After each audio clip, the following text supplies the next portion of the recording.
my best definition, if you were to ask me what autonomic fitness would look like, because this isn't even a concept that we usually think about, my best answer would be actually having the ability to exert voluntary control over things that you ordinarily do not have voluntary control over. The ability to alter breathing patterns to match the environment that you're in so that you can actually regulate your breath patterns as a result of the environment that you're sensing. What does it take to do the impossible? What does it take to level up your game like never before? What does it take for individuals, for organizations, for even institutions to achieve paradigm shifting? Nothing is ever the same again, breakthroughs. Our mission is to decode the neurobiology of flow and cognitive peak performance. Access the minds of maverick scientists, groundbreaking innovators, and world-leading experts to understand what it takes to achieve ultimate human performance, so you can feel your best, perform your best, and accomplish your boldest goals. I'm your host, Rian Doris, and together with best-selling author Stephen Kotler, I present to you Flow Research Collective Radio.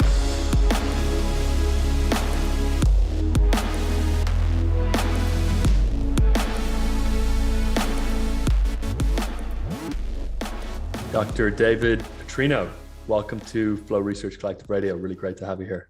Oh, thanks for having me. Yeah, so I'm going to hopefully elicit some pride in you by reading out your incredible bio here for a second, and then we'll dive into the interview.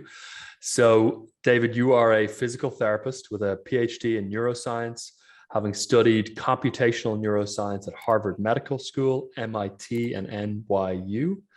And you're currently the Director of Rehabilitation Innovation, which we're going to talk more about in a moment, for the Mount Sinai Health System, and an Associate Professor of Rehabilitation and Human Performance at the Icahn School of Medicine at Mount Sinai. And you've developed innovative rehabilitation solutions for adults and children in need of better healthcare accessibility, and have worked with high-performance partners like Red Bull, the Brooklyn Nets NBA team, and the US Olympic team to use evidence-based technologies to improve athletic performance. And then there's a book you've written as well, which we'll also talk more about, called Hacking Health: How to Make Money and Save Lives in the HealthTech World. And then my favorite part of your bio is that in 2019, you were named the Global Australian of the Year, which is pretty damn cool for your contributions to healthcare. So yeah, welcome to Flow Research Collective Radio. Really, really great to have you here, David. Oh, thanks. No, it's awesome to be here and be chatting. Alrighty. So the first thing I wanted to ask you about is the Rehabilitation Innovation Center and the focus there. And before we started recording, you mentioned something really interesting, which is that the specialty is innovation. Sometimes people maybe aren't fully clear on the focus there, but could you break down to us the sort of work you do at the rehabilitation at Mount Sinai overall and within that center, and then we'll go from there. Yeah, it really all came about through one statistic that was bugging me across the US, which was the idea that it takes to go from bench to bedside with a new health technology. I'm not talking about a drug here. I'm talking about an app. I'm talking about a wearable. Going from bench to bedside, from conception of the idea to the point where clinicians are commonly using it in their daily practice, is 17 years on average in the United States. So that is an outrageous number. It's a number that shouldn't exist. It's a number that exists because we're very change averse in the way that we practice medicine, and it means that a lot of people don't get the care that they deserve or the care that they could be getting, because of, silly bureaucratic process. And so that gets me pretty fired up. I dug into it a little bit. Why is this happening and why is this the case?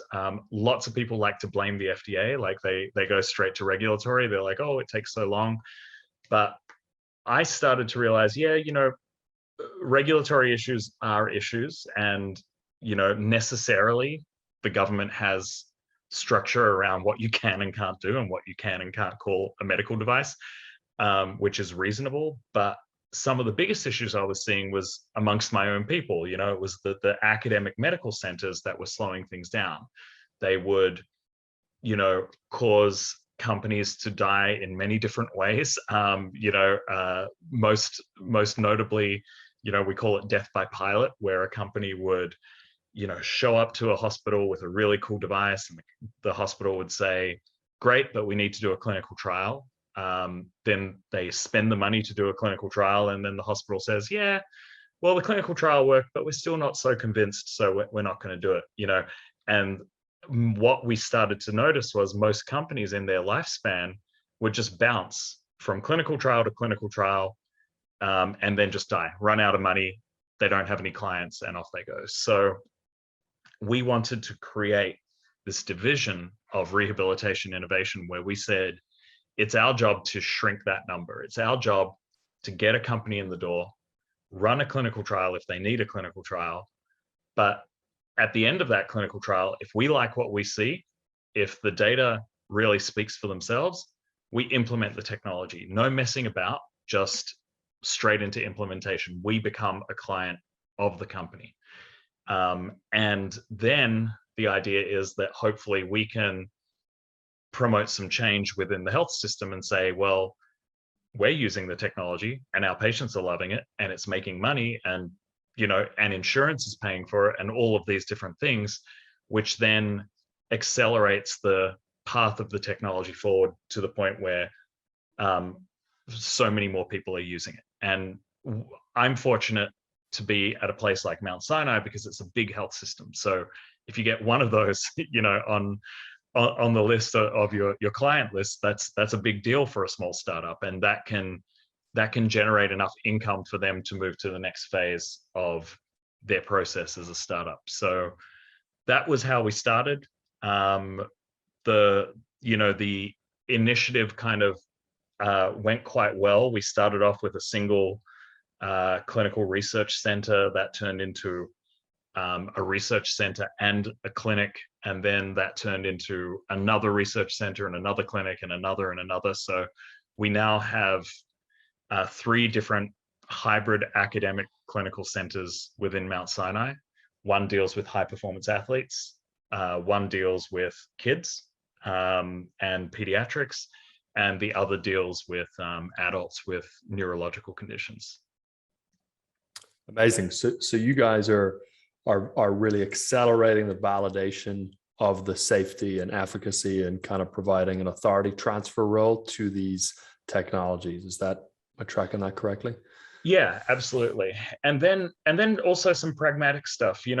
There's a difference between making it through a clinical trial and showing statistical significance, and actually having a product that patients and clinicians want to use. And we center the voices of the people with the conditions that we're treating a lot, because so often a company will just assume, okay, if you've got a traumatic brain injury, you want our intervention, but they never actually speak to a person with a traumatic brain injury who says, yeah, well, yeah, of course I wish my cognition was better, but I don't want to spend 4 hours a day working with your product to get a small boost in my cognition, and so that's the difference between a company that can do amazing things in clinical trial, but when you bring them to a real world clinic, they'll fall flat. And and those are some of the things that we navigate with companies as well. I mean, the main idea is fail fast in our clinic. It's like, show us what you got, and let's see if everyone really loves it. What are some examples of startups or technologies within those 3 different divisions that you mentioned over the last whatever number of years that are the most compelling, that you're most excited about? I think on the adult track, so our neurological clinic, we're currently entering into first-in-human trials for a novel brain-computer interface for people with ALS. The company we're working with is called Synchron, and these guys have developed a device called a stentrode, which is a word that means a stent an electrode smushed together. So a stent is usually something that is placed into a blood vessel to hold the vessel open. It's used in stroke and in cardiology and other conditions. And in this case, what these guys at Synchron have done is they've built electrodes into this endovascular stent. So the device enters the body through the jugular vein, moves into a blood vessel called the superior sagittal sinus, which is a big blood vessel that sits between the two cerebral hemisphere of our brains. At the point of the primary motor cortex, which is the part of the brain that controls all of our voluntary movement, that's where we stop the stent. So we place it there. At that point, the stent heals into the blood vessel and can record brain activity from that vantage point. And what we're looking into is the ability for someone who's completely locked in with ALS to gain complete independent control of a personal computer through thought processes alone. So super exciting clinical trial happening there out of the Abilities Research Center, which is our center for adult neurological conditions. So that's one project. Wow. Yeah, that's an incredible example. If you have any other examples, feel free to share them. I know people would love to hear them. And then I want to touch on hacking health after that, and then we'll come to some of the work you are doing right now on long COVID as well and autonomic rehabilitation. Yeah, a couple other examples in the pediatric space. We've got an incredible. We actually imported an incredible postdoctoral fellow from Australia that we call our innovator in residence for the Charles Lazarus Children's Ability Center, which is our kids center. And what he's done is he's designed a device for airway clearance for kids with cystic fibrosis. So cystic fibrosis is a chronic lung disease, and if you have good care, you can live. Life expectancy can be well into your 40s. If you have poor access to care, life expectancy drops down to into the 20s, 21, 22 years of age. Typically, the difference between good care and bad care is access to airway clearance devices and good education on how to use those. That's expensive. Most airway clearance devices cost around $200.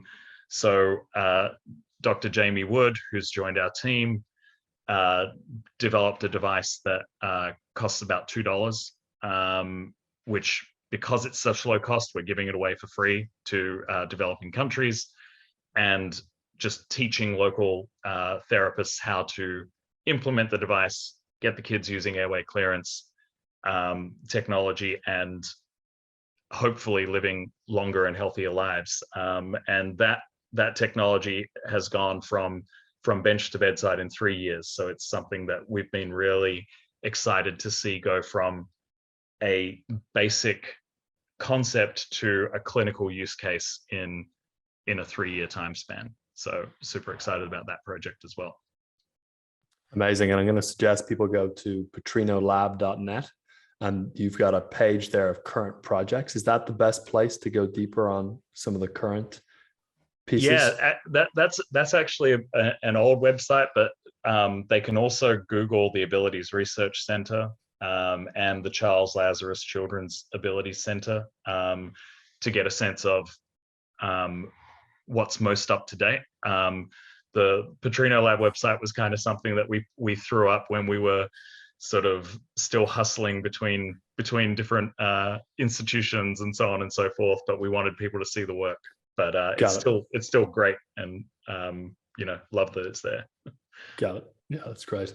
So I'm going to segue into the book here for a moment. Then I want to come back to long COVID and actually briefly concussion as well. It's something we get a lot of clients suffering from at different points and not really having much clarity around how to recover from or navigate. And so we can bundle those. Before we do that, so from my research, I see that you dedicated Hacking Health to Dr. Jean Coppola. Hopefully I'm pronouncing that correctly. And before we dive into the book, what was it that led you to making that dedication, and what were some of the big things that you learned from Dr. Jean? Well, yeah, the book dedication to Jean was really when I got my first faculty position. I started working on a community-based program called TIPS, telehealth intervention programs for seniors. And it was this, while, I was getting exposed to all of these crazy technologies, over the top augmented reality and robotics and brain stimulation and all the rest of it. I met Jean at a community college, a local community college. She was a computer science lecturer, and she had just pulled together a bunch of young first year college students, and she was getting them into just settings that were caring for older adults, like community centers and public libraries and churches.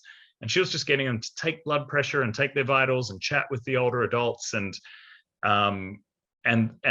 effectively they created this beautiful telehealth center, a telehealth network really called TIPS, that when we started to study it dropped the number of hospitalizations in these older adults, high health risk older adults, by up to 60%. So it was just this wildly effective way of using telehealth technology to keep older adults and keep the community healthy. And I met Jean at a conference. She and I hit it off. We started working together. We expanded the program until it was, the program TIPS is still going, but it's now in 7 states. It's looking after thousands of older adults. It's held the sustainability of keeping people out of hospital, and it's all what it has never lost over all the years is it's still about using technology to make people feel more connected. So it's not using technology to reduce healthcare costs or using technology to get better data from older adults. It's keeping people connected through technology, building authentic social connections that then encourage older adults to do a lot of high value health behaviors that keep them out of hospital. And so I just learned a lot from working with Jean. Unfortunately, just before we published the book, she passed away. And she was the first person to really show me what an effective health technology solution could look like, and really teach me that it was all about, you can have all the technology in the world, but if you're not making it about the people, if you're not centering the voices of the people you're trying to help, then you're not going to have a success at all. So that was really special to me. Yeah, that's one of the things that's really just cool about what you do, is bridging academia and research and the emphasis in entrepreneurship and startups around utility and the user and application. So in the book, you mentioned that there's 4 case studies which the book is centered around, and I would love if you could give a breakdown of what is focused on within one of those case studies, and one of the technologies that you cover that is most compelling there. Yeah, in the book we try to cover all the different ways you can integrate novel health technologies into the health system. Some of them can be profitable. Some of them are maybe just more about social impact or driving impact and driving change. So I think that definitely the one I'd like to talk about, because it's way more my style, because I'm perennially broke. it's not about making money for me, but one of the examples that I touch on is working as part of a social good organization. And one of the projects that has been a real highlight in my career was working with a group called Not Impossible Labs. So the project I touch on in that particular in the book is really about we needed a solution to an issue that was happening in Sudan, where we had a bunch of kids who were missing limbs as a result of a terrible civil war that was going on, and there were constant bombings, and there was one beat up old hospital in the middle of it all that was trying to provide care to these, you know, single and double and sometimes triple amputees, and they had no access to prosthetic devices, but they also had no access to anything else. You know, this hospital had been cut off in every way that you could imagine because, you know, the warlord that was leading things, who thankfully has since been deposed, Bashir, was cutting off access. You know, this was just the way warfare was being done, to make sure that the hospital had no way of serving their population. So we had to get creative with a solution. I was fortunate enough to meet two really amazing folks, Mick Eberling and Elliot Kotek, who pulled me into the fold and said, okay, how do we build a prosthetic from trash? You know, like from anything we got lying around. We started tooling around with that, and we really got to the point where we understood that this hospital was so isolated, there was no way that we were going to get anything in, or we were going to be able to use anything that was around. Like we had a couple of Skype calls with the and yes, it was Skype back then, with the head of the hospital, and we kept thinking that we had the greatest idea, and we were like, you know, Coke bottles. Everyone's got Coke bottles. No Coke bottles. You know, wood, fabric, they were out of everything. So we said, okay, we can't build from what we've got, so we need to do something additive. So 3D printing was just becoming a thing back then. And so we pulled together a bunch of designers, and myself as a physical therapist, we started planning out how to build a 3D printed prosthetic. And we finally had a design that we really liked, and we tried it out a bunch of times. It seemed to work okay. And so we sent a team out into the middle of a war zone. They sort of airdropped in, got snuck across the border, the South Sudan border from North Sudan, and made it into the hospital, set the kit up, taught the locals how to build the prosthetics and how to print.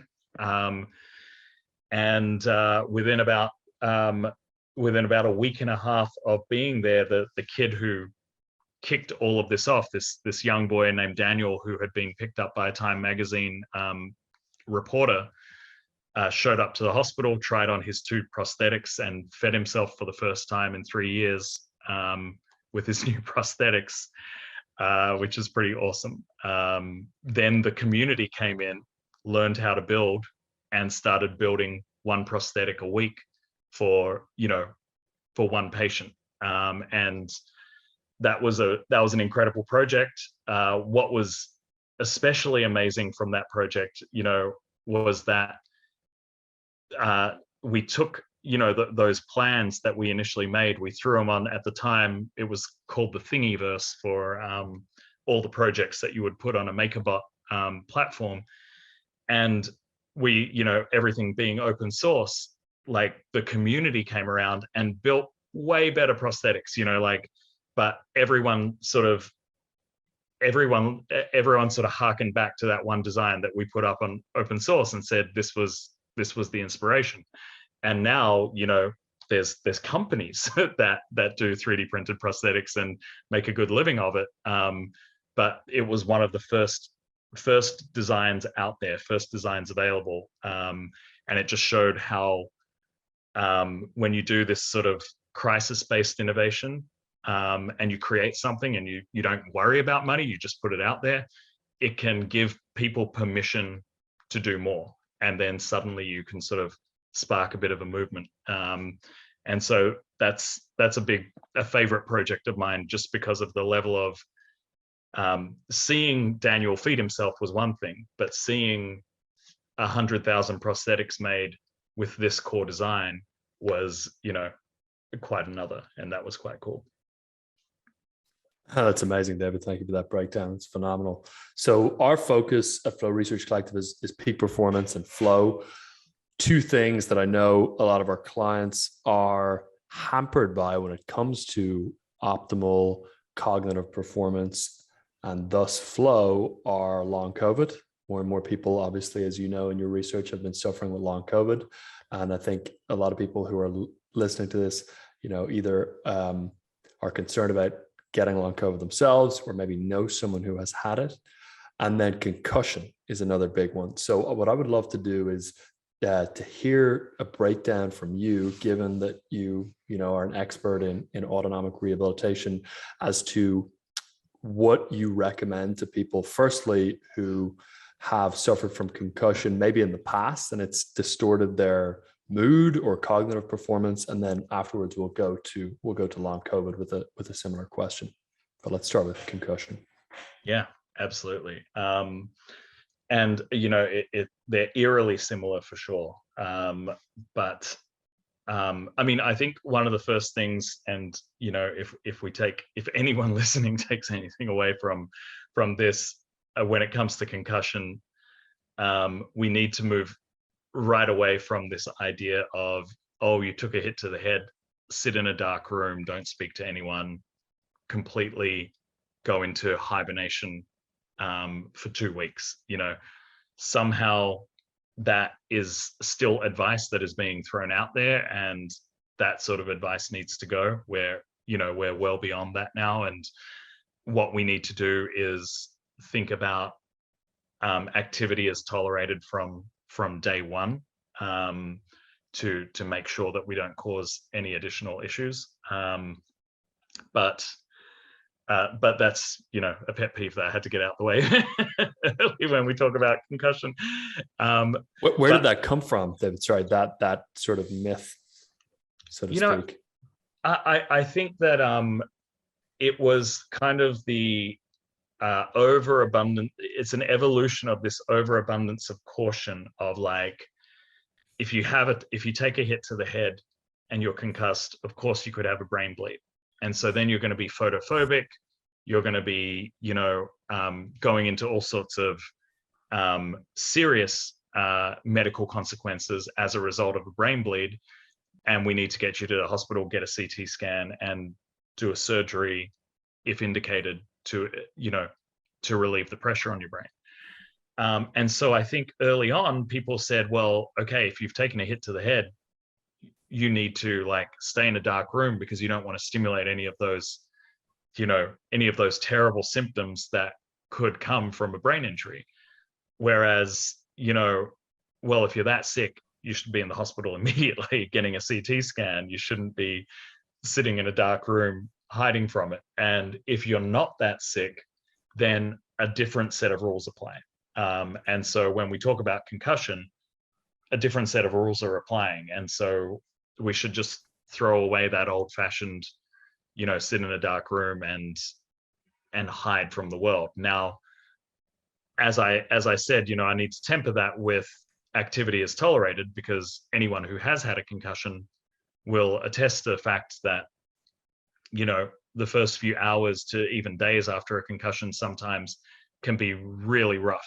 And so you need to be extremely careful about not overextending what you're doing, and managing, checking in with yourself, managing your symptoms, making sure that you're doing okay. So, these are the sorts of lines that need to be walked. And this is why, in my opinion, the concussion research and concussion clinical care suffers so much, because everyone wants a protocol, right? Everyone wants, tell me precisely what to do, so I can replicate it and I can turn it into a factory and I can,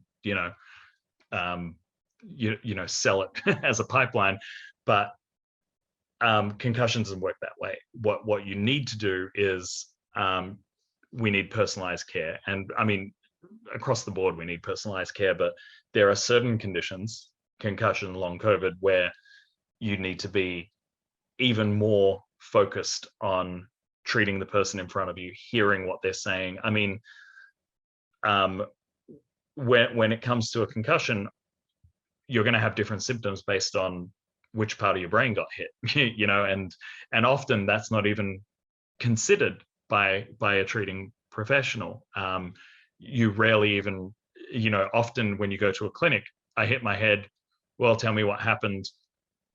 Basic, so, you know, basic history, subjective history, but when you think about it, you don't actually really go into the mechanics of, okay, well, which way did your head go, and, you know, did you bounce back, and do you feel like you have whiplash, and so on and so forth.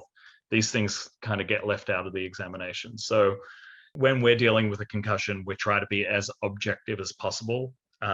So, you know, I'll start from the very beginning, which is we manage the care of hundreds of school kids and young adults. And so wherever possible, we already have baseline measurements on the people that we're seeing.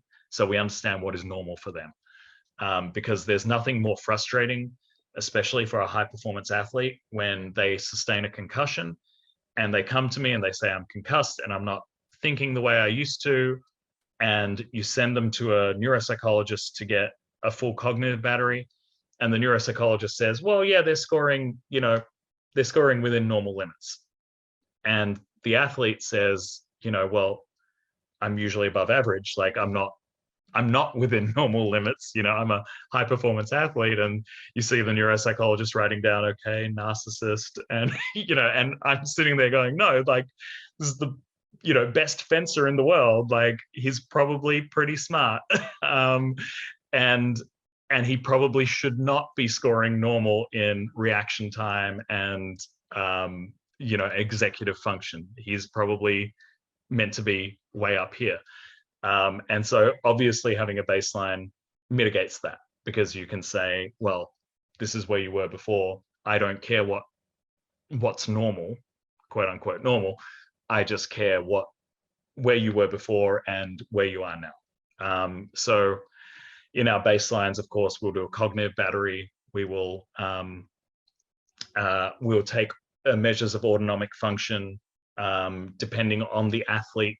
Will depend on how detailed and granular we get with measures of autonomic function, but at the very least, we capture heart rate variability and you know, and make sure that we're capturing it at the same time every day, and the same levels of stress and so on and so forth, to get a good sense of what their autonomic nervous system is doing. We look at, you know, balance ability, musculoskeletal range of motion, and things like that, because often a lot of concussion symptoms can simply be cervicogenic. They can just be, you know, you took a hit to the head, you've got whiplash, and now you're getting cervicogenic headaches and cervicogenic dizziness, which is dizziness and headaches caused from dysfunction of joints in your neck as opposed to a brain injury. And you need to differentiate those two. And so oh, go ahead. Yeah, what I'm hearing there, David, is it's almost analogous. Saying I'm concussed, what do I do, is almost analogous to saying I have a pain, what do I do? You got to personalize the diagnosis and the treatment based on the specific nature of the concussion, rather than viewing it as its own specific syndrome. Is that right? Exactly. Yeah. I mean, concussion is an umbrella term, and you need to understand what's happening that's causing, you know, persistent symptoms after a knock to the head. Got it. Yeah. Okay. No, that's super helpful. On the long COVID front, so Nassim Taleb, in his book Skin in the Game, one of his bits of advice when speaking with doctors is to not ask what they recommend you do, but to ask what they would do if they were in your situation, to try and simulate skin in the game. So I'm going to ask you the equivalent question, David. And I'm curious, if you woke up in a week's time, crippled with long COVID, with the brain fog, the inability to exercise, the joint pain, whatever the constellation of symptoms were, what would be your approach to tackling that and getting back to peak performance and full cognitive function? Yeah, what a awful question to ask me. It's a tough one. I mean, what I can say for absolute certain is that we we're still trying to understand underlying pathology, right? So I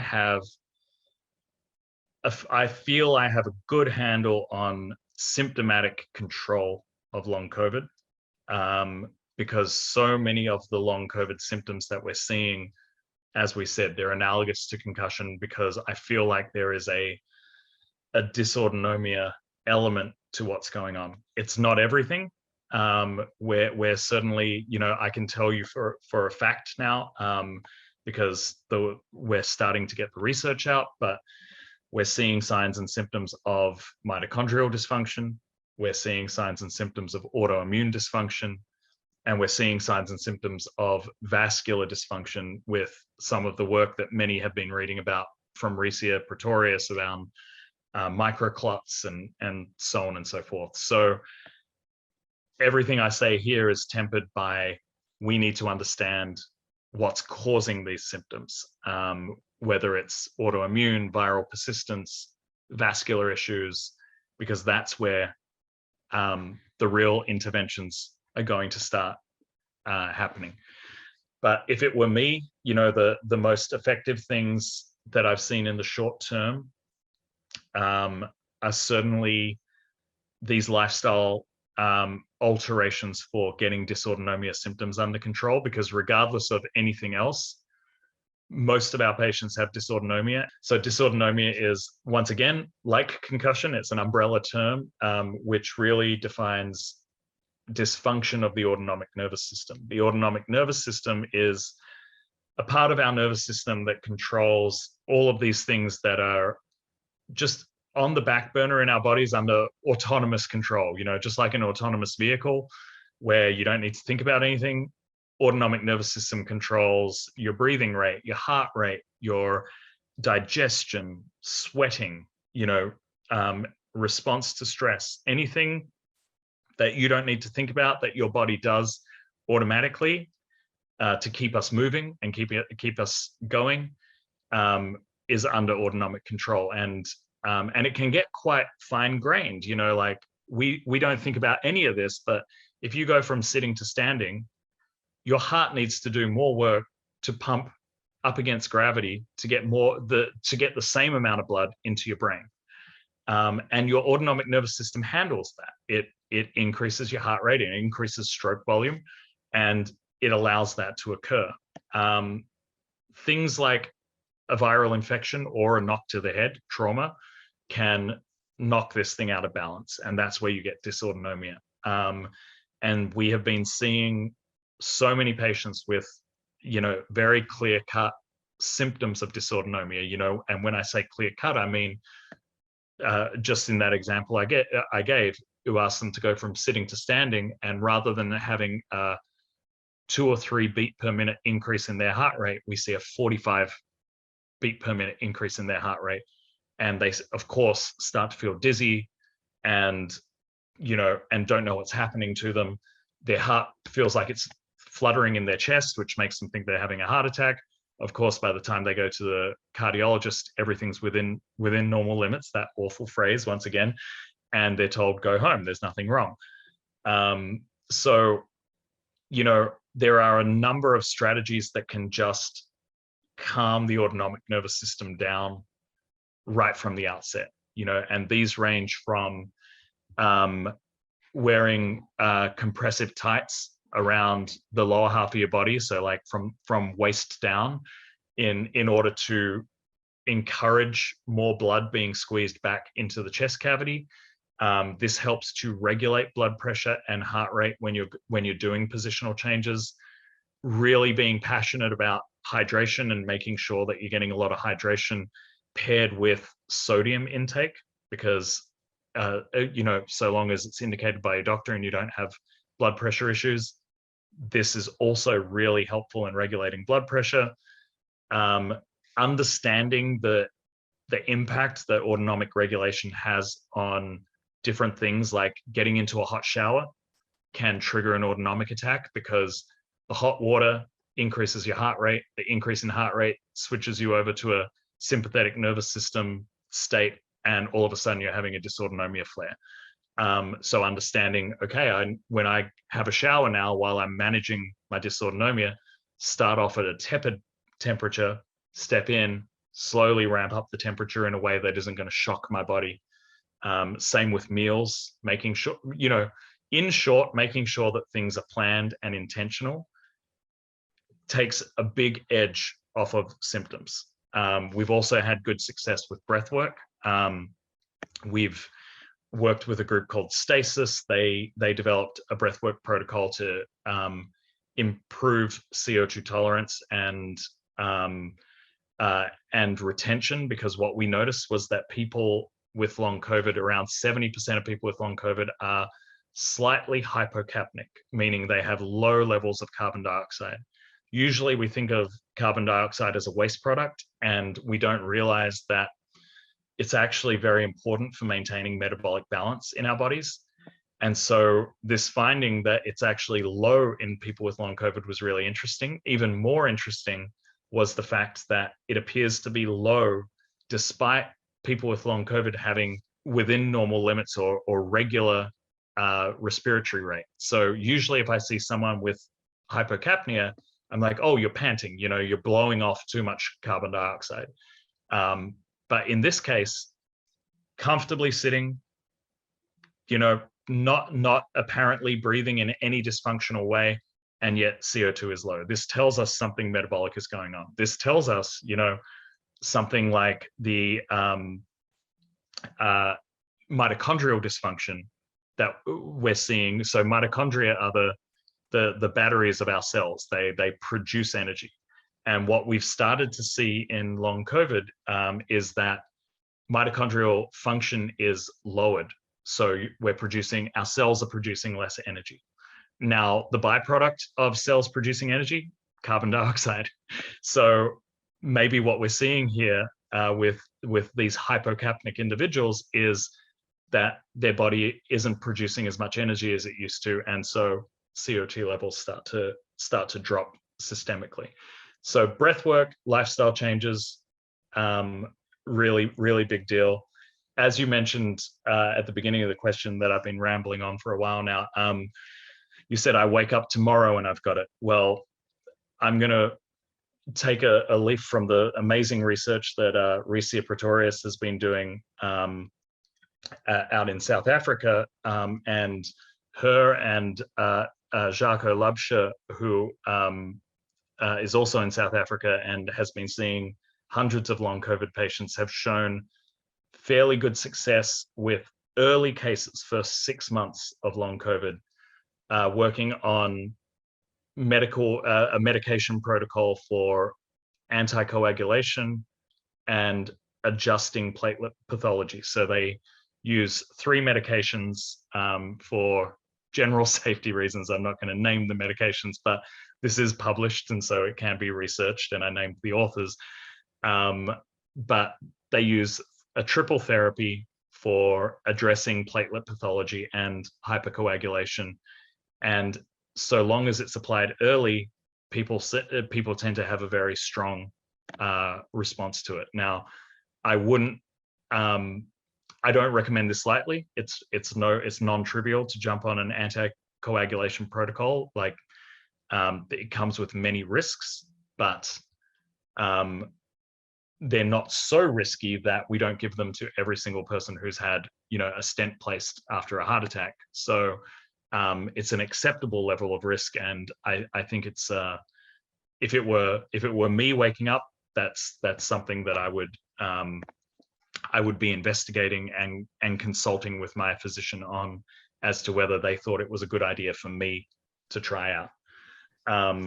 The other thing that I would be interested in trying,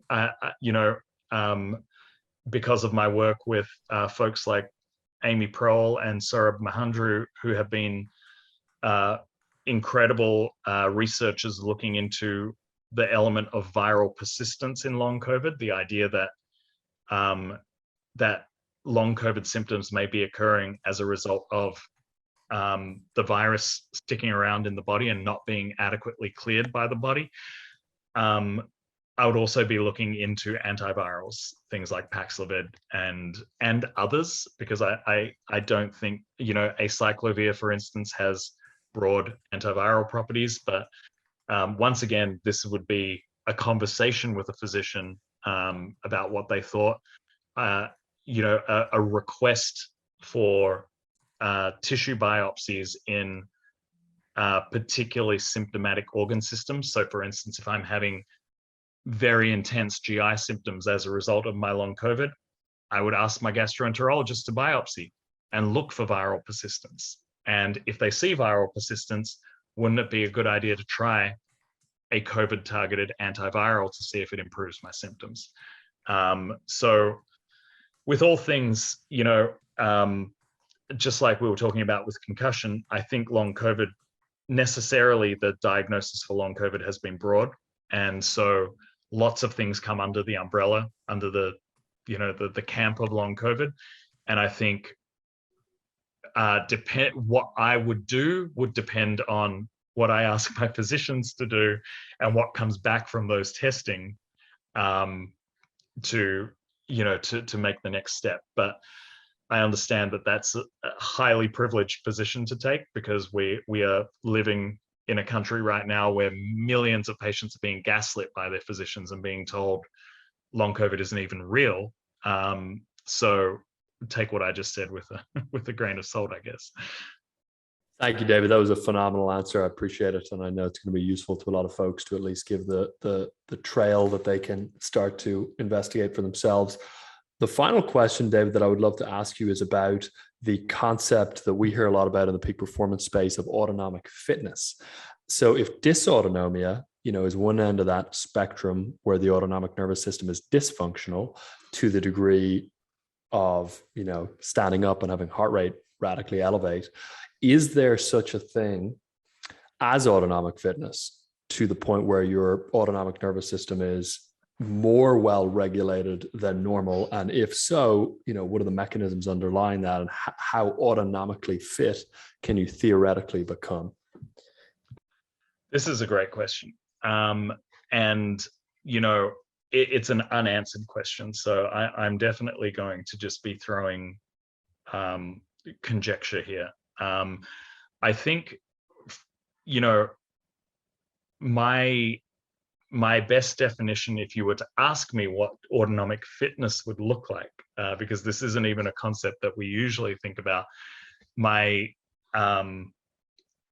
best answer would be actually having the ability to exert voluntary control over things that you ordinarily do not have voluntary control over. So the ability to, as we train with biofeedback, to be able to train heart rate or train heart rate variability to do certain things, the ability to alter breathing patterns to match the environment that you're in, so that you can actually regulate your breath patterns as a result of, of the environment that you're sensing. Even right down to what we know from individuals who do a lot of cold exposure and things like that, the ability to change skin temperature and prioritize blood flow to areas that need more blood flow. So to me, that's what autonomic fitness looks like, is kind of a mastery of different organ systems as a result of intensive training, of biofeedback style work. Once again, I think there are only so many hours in the day. So if you were to endeavor in something like this, you need to be really mindful of what you're trying to achieve. Do you really need to be able to change your heart rate or put more blood flow to your hand if you're not going to use that? Probably not. You need to understand what you're trying to achieve and why you're trying to achieve it built into your training goals. Otherwise, it's just another canned computerized training program that will promise to change your life because X, Y, and Z super athletes are using it, but really it won't, because X, Y, and Z super athletes used it for a reason. And you don't have that reason. So to me, that's what autonomic fitness looks like. As to whether that increases your resilience, your autonomic resilience to a challenge like something like COVID, that remains to be seen. I would like to think that it does, but at the same time, a novel virus tearing through your body, that no one saw coming. Our systems never saw this coming. We've not had this virus in our bodies before. It's likely that in a scenario like that, it has a backdoor to breaking stuff that you can't protect against, and hence why 30% of the population who went on to get COVID are having persistent symptoms now, because their body hasn't seen it before and doesn't quite know what to do with it.